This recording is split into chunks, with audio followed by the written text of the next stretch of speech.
space will be everywhere. You cannot live without space. In 20 years from today, €1 invested in space programs brings about €5 back to the economy.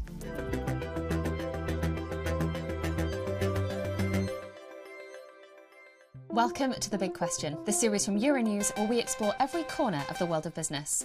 Today, I'm joined by the Director General of the European Space Agency, Josef Aschbacher.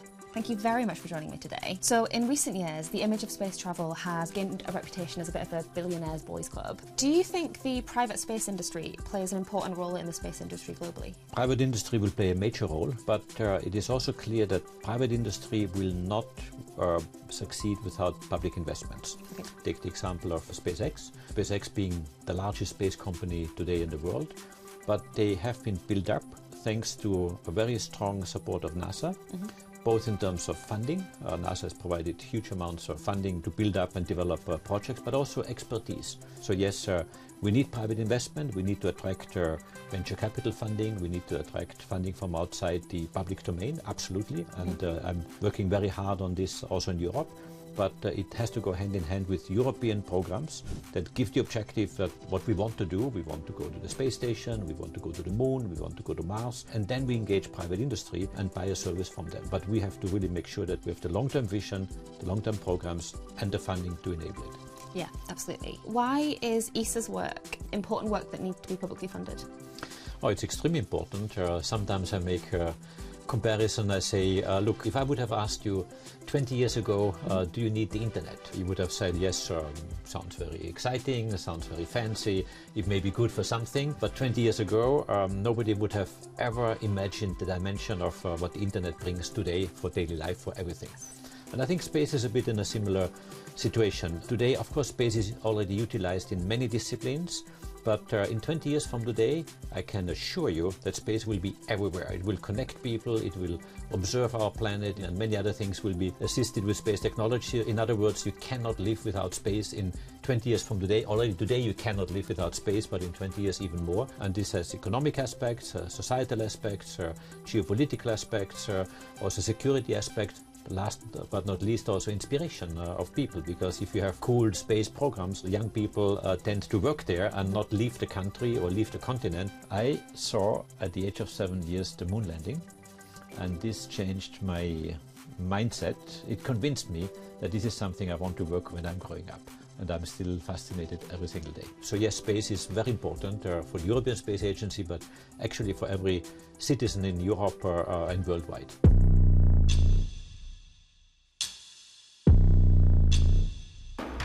All these brilliant programs and research and stuff that you do here at ESA, it's not cheap. But how much does it actually cost? It is very cheap. The ESA budget is about 8 billion per year. So if you compare this figure and put it in context with what is spent in the US, NASA has a budget of about 25 billion per year. We have in ESA 1/3 of the NASA budget. But having said that, we do have a huge output for what we do. Last year, we had a record number of 13 satellites that we have launched. Wow. We had the inaugural flight of Ariane 6. We had the return to flight of Vega C, and all of this has been successful. We have 2 flagship programs today that are Copernicus and Galileo. They are the best programs in the world. Galileo delivers the most accurate signal for navigation worldwide. It's more accurate than GPS, despite the fact that Galileo was developed 20 years after GPS was already on the market. The very same happens in Copernicus. We have the most comprehensive observation of our planet, and we deliver 350 terabytes of data to the globe of what happens on our planet. Again, it's the best Earth observation program in the world. So I think this is something that shows that we do, with a relatively modest amount of money, a lot of deliverables in terms of space infrastructure. And I think this is something where Europe can be very proud of, because this is money very well invested. Yeah, and for that investment from the member states in Europe, how does ESA contribute to the European economy? We've asked some consultancy companies to assess how much €1 invested in space is bringing back to the economy. Depends a little bit on the domain.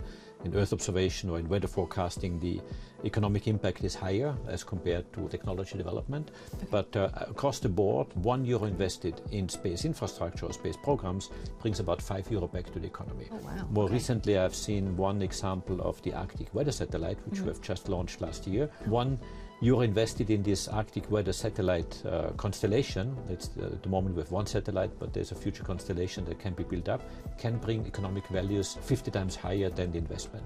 Brilliant. All the work that actually happens in space, so the programs and the missions and the satellites and things, how do they benefit us in our economy? Vigil is a very interesting mission because it's monitoring space weather. In this particular case, the solar flares that come from the sun. So if there's a strong solar storm or a solar flare, it can impact our infrastructure on planet Earth. That means the electric systems, even in space, the electronics can be damaged. So we need to know when such a solar flare is about to erupt, and it has a certain intensity that it could harm our infrastructure.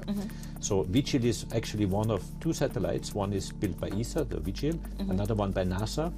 And with these two satellites, you can really determine much earlier when a strong solar eruption would come, and therefore have an impact on infrastructure either in space of satellites or the space station, or on Earth for the electric grid, which is one of the elements that is at risk. How expensive is something like this, and then what would be the projected savings from us gaining that forewarning?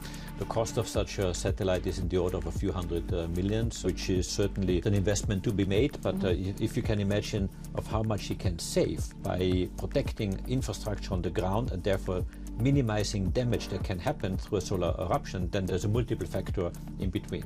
Let me just take one example. Because we do not yet have Vigil in orbit, and therefore we do not yet have this information.